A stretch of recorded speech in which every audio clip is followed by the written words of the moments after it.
In your project outline, you will find that we have pulled every note you have taken from every source within that project into the unused box.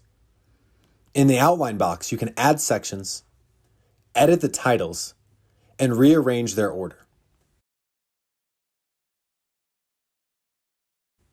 You can drag and drop each note to where you want it in your paper, while adding comments throughout to make the rough draft a breeze.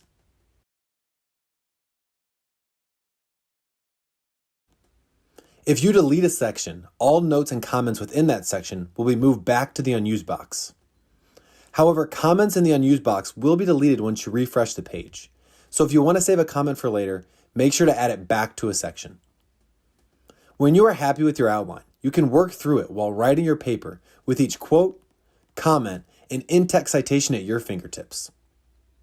Finally, when your paper is done, you simply hit Download Works Cited, select the correct project, and copy and paste the full works cited into your paper. Now let's get started.